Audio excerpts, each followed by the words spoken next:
There are certain patterns that cause people to be fulfilled, to be happy, to fit, to be strong, to feel alive, to be vibrant, to have passion in their life, to do well financially, but even more importantly, emotionally, psychologically, spiritually, in their health and their relationships.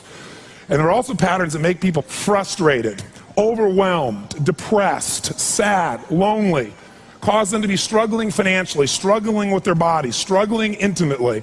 And those patterns, they're not because there's something wrong with somebody, it's because of a pattern that we're doing. Now, what's the fastest way to create a change? In basically developing the one thing that all people have in common who succeed, they're leaders.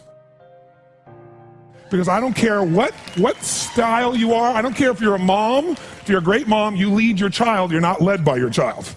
Or a great dad. If you're a great business person, you're a great salesperson, you're a great negotiator, you're a great anything, you're a great human being. This has been my entire life's obsession.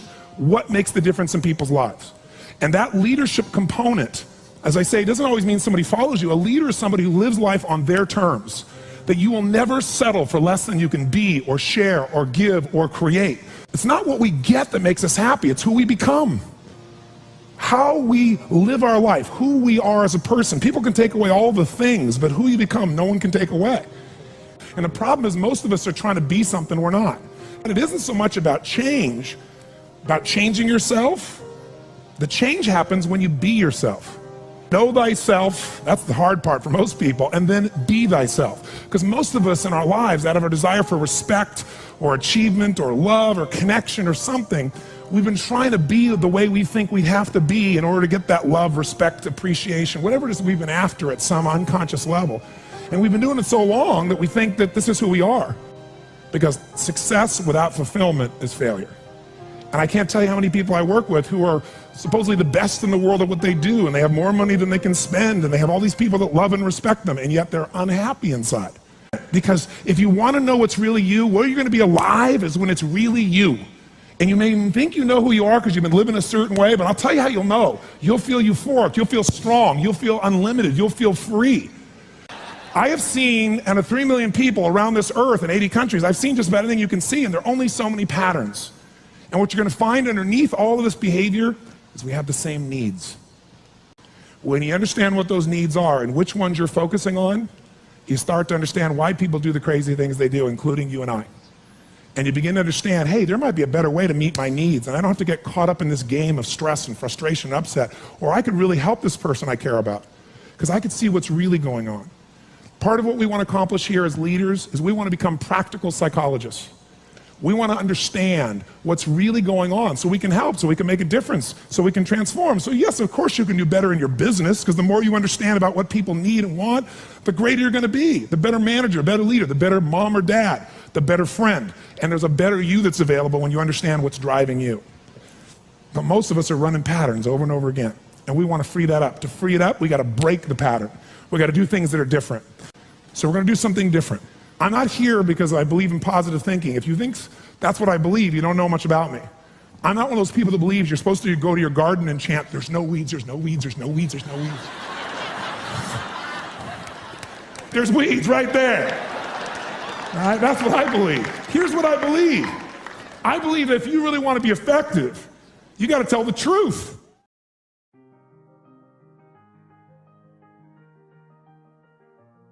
What I want you to get is that the single most important skill in life, it's the word that all leaders have.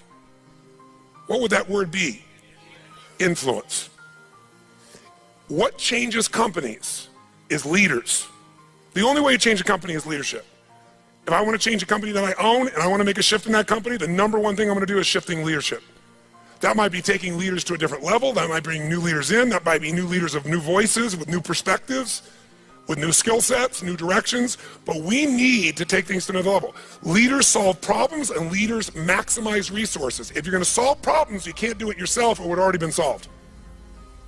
You have to get others to help you to do it. That requires influence. True? If you're going to get people to maximize resources, that requires influence. If you're going to get people to partner with you, provide you resources, capital, suppliers, anything, that requires influence. If you're going to have an impact on your kids or your community or the world, that requires influence. There is no more important skill of leadership than influence. And yet most of us think of it like selling, and as a result, we don't master influence. So I'm not here today to try and get you to become a master of influence in 45 minutes or so of my chatting with you here, because we have so many of the speakers. This is the area of life I am most focused on. Because I know that if you can't influence, you can't lead. But if you can influence powerfully, intelligently, with integrity, there's no limit to whatever you can envision and what you can make real. And if your influence becomes not just you as the influence, but you're able to influence systems, people, company, culture. If you can turn other people into influencers, now whatever you vision about can be made into a reality. And so as a skill of influence, we got to ask ourselves, how many agree leaders are what change companies? Raise your hand if you agree with that, say aye. And leaders' number one skill is influence. If you agree, say aye. But then the question becomes, how do you influence? How do you influence consistently, with integrity? You can influence many ways. You can do it without integrity, but the good news is we live in a world today where whatever you do, it's transparent to the world because there are no secrets anymore, are there? Try to have a secret today, bless you. You can forget the secret. With the internet, with the culture we have, the way the world is today, there are no more secrets, and whatever you think is still possible to keep secret, give it 3 or 4 more years and it'll be impossible. Every phone call you make is recorded. There's no single phone call that goes in and out of North America that they don't have a recording of, and they can search by word, by tone, by tempo. They can even recognize voices now. There is no such thing as privacy. Everything you've ever put on the internet is there forever, and people know it and can search it. The way you write is searchable now.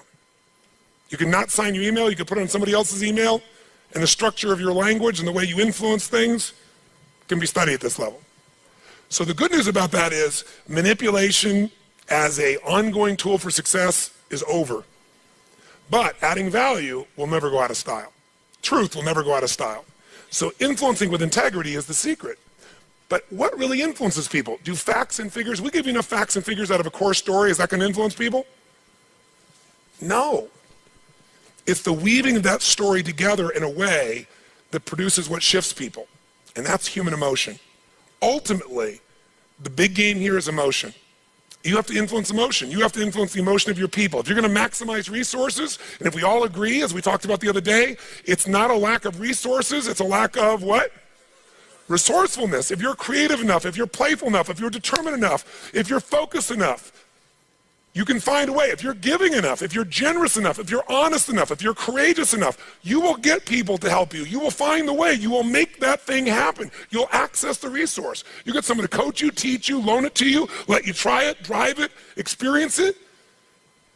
So it's the ability to influence emotion, because that's what affects our intellect. That's the bottom line. A core story is only there to give you a set of facts to educate someone that will make them emotional enough to make a decision. And what they do is they go through a series of things that you have emotions about. They may say them in a non-emotional way, but the only reason they work is because you know they're going to open the person's emotion.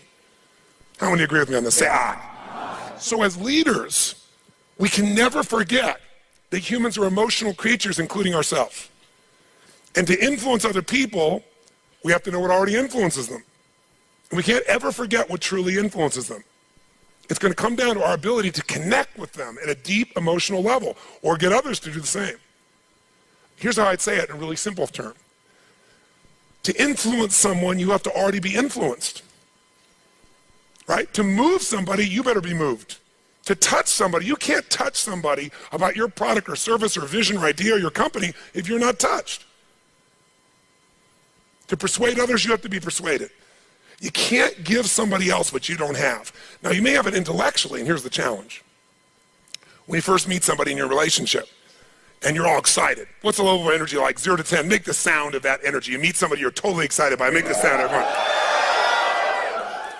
6 months, 6 years, 20 years later. It's scary, isn't it? And it's not time, because there are people I've been with them, been together 65 years, and they're still out of their mind for each other.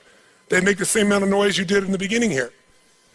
What changes is, very often, when you're around something enough, I don't care what it is, there's a law called the law of familiarity. The law of familiarity says this: if you're around something enough, you take it just a little bit for granted. And it doesn't matter what it is, it's not that you don't care, it's that you get used to it. It's that the variety of it is not quite as high. It's not so new. And with that, sometimes you give it less significance. Even though in your heart you know it's significant, you don't keep the aliveness of it. It becomes something you intellectualize versus something you feel inside your body with a passion. So there are people who say, but we love each other. Yeah, well, that's great. You know, hug each other every now and then. You say you love each other, little kiss like that. Was that how it was in the beginning? No, it isn't time. It's that most people don't understand that this emotion, this intensity, this passion has to be constantly reinforced every single day. And like any muscle, if you don't use it, so then you have the base understanding of why you do what you do, but you've lost the energy that makes it alive. And so if you're gonna be touching people, you gotta be touched. So then the question is, how do we influence ourselves? How do we influence other people? We gotta get them into their emotions. We gotta get ourselves into the emotions that are gonna move us to action. And we gotta do that ongoing, because otherwise all the stuff you wrote down will die. It'll die in your book, it'll die in your head. There has to be a level of emotion, a level of hunger in you that makes you go follow through. There's gotta be a level of energy in you that when you go share it with people, you're able to influence them to follow through. And when they don't do it, enough to get back in there with them again and get them to do it again. This is where the whole game gets won or lost. Do you agree or disagree with me on this? So what we gotta look at is, first of all, us. How many of you have days when you wake up and you feel like, I don't wanna talk to people today? How many got days like this in your life? Say I. But again, as I said the other day, if you're the leader, you don't have that choice. If you're the leader, you have to get in a good state. If you're the leader, you have to get yourself in that place. And how many of you have had some gut checks? Let me see again in the last 6 months, 12 months in your business with economy changing like it's never changed before. How many have had those gut checks? Say I. So what do? We have to become masters of influence, which means we have to be able to master the state of our own organization. To master the state of our own organization, we got to know how to change that. How fast, my friends? How fast? And where does it have to start? Ourselves, since we're the first constraint. And if we can do it with ourselves and influence, then we can teach everybody else to influence. We've said business is innovation and marketing. You have to influence people to innovate because they're not going to just do it because they're used to what works and it's easier and they know it. Innovation means massive what? Change. How many people go, give me more massive change in my life with all the other things I'm trying to hang on to? They're not going to do that. You have to influence people to innovate. And marketing is influence. So, what influences us is our states. How do we change our states? Let's start with you and I and with anybody we're going to work with. You've worked with me before, you know the first answer. If you're going to change somebody's state, the fastest way to do it is physical. Trying to change somebody's mind is really hard. Change their body, their mind will go. If you doubt it, give somebody enough alcohol and just see how quickly you can change them. True? Give them enough alcohol, I don't care who they are, they're going to change. What are you changing? Biochemistry, physiology. Physical body and the emotion, the mind will shift. That's why people take drugs. That's why people eat. When they go eat, it's a biochemical change in their body. So, but we can do this through movement. We can do this through change. So if you want to be the leader and you're going to be affected, first thing I'd say to all of you going home, so you don't feel overwhelmed, is you need to develop an ongoing discipline because we are our rituals. And I mean a physical one. If you want to say, well, why is my life the way it is today? Look at your rituals. Whether you call them rituals or not, you have them. Most of you get up and you have a set of rituals. You go straight to email, or you go straight and work out, or you go have your breakfast, or you hit the snooze alarm at least 3 times. It's your ritual. Who knows what I'm talking about here? And if you want to know what somebody's like, you can see their rituals. You can look at anybody's body in this room, if you had them take their clothes off, and you know some of their rituals or lack thereof. Is it true? If every day you get up and your ritual is you go to Starbucks and order a smoke mocha, whatever those things are that you have, right? And a big muffin and whatever it is, right? And that's what you do every day. It's not hard to figure out what you're going to be like by 10:30 in the morning. You're going to be looking for your next coffee, your next whatever, because we want to stimulate your adrenal glands like crazy, and they're going to drop predictably. And we know what your stress level is going to be like. We know when your energy is going to go and fade. It's predictable because of your rituals. If you eat a certain way, you can predict that person's going to be fat and tired. You eat a different way, you know.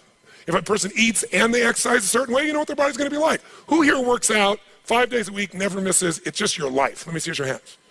Look at the number of people here. That's fantastic. Give everybody a hand. That's really fantastic. Who here honestly never works out consistently, right? Don't clap. Now here's what's interesting. I'm not saying one is right as one is wrong, but will those two different rituals create a different body, yes or no?